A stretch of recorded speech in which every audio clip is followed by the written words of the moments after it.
Rithanya social media open பண்ணாலே இந்த இஷ்யூவை பத்தி தான் நிறைய பேர் பேசிக்கிட்டு இருக்காங்க. திருப்பூர் மாவட்டத்துல ஒரு பெரிய பணக்காரோட பொண்ணு தான் ரிதன்யா. இவங்களுக்கு இப்பதான் 3 months பிஃபோர் மேரேஜ் ஆகிருக்கு. மேரேஜ் ஆகி 78 daysலயே சூசைட் பண்ணி இறந்துட்டாங்க. இவங்களோட ஹஸ்பண்ட் வீட்ல டவுரி கேட்டு ரொம்ப டார்ச்சர் பண்ணிருக்காங்க. அவங்களோட ஃபேமிலியும் அவங்க ஹஸ்பண்டும். இவங்க நிறைய தடவை இவங்க வீட்டுல போய் சொல்லியும் ஃபேமிலினா அப்படிதான் இருக்கும், அட்ஜஸ்ட் பண்ணி போக சொல்லியிருக்காங்க. இவங்களால அந்த டார்ச்சர்ஸ் எல்லாம் தாங்க முடியாத இவங்க சம்மன் வாய்ஸ் நோட்ஸ் அவங்க அப்பாவுக்கு சென்ட் பண்ணிட்டு இறந்துட்டாங்க.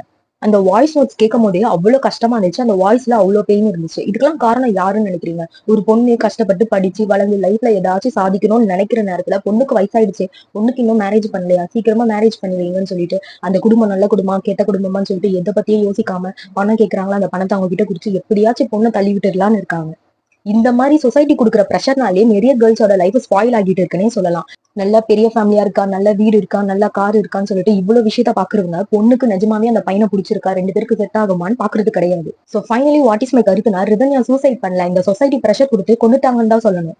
சோ கேர்ள் சிம்பிள், இப்போ உங்களை அட்ஜஸ்ட் பண்ணிட்டு இருன்னு சொல்ற இதே சொசைட்டி தான் உங்களை லைஃப் லாங் அட்ஜஸ்ட் பண்ணிட்டு இருன்னு சொல்லும். லைஃப்ன்றத அட்ஜஸ்ட் பண்ணிட்டு இருக்கிறது இல்ல, லைஃப் லாங் ஹாப்பியா இருக்கிறது. சோ டிசிஷன் உங்க கையில, இது உங்களோட லைஃப். நாளைக்கே ஏதாச்சும் ப்ராப்ளம்னா நீ தான் அட்ஜஸ்ட் பண்ணி போகணும்னு உங்ககிட்டயே அந்த வேர்டை சொல்லுவாங்க.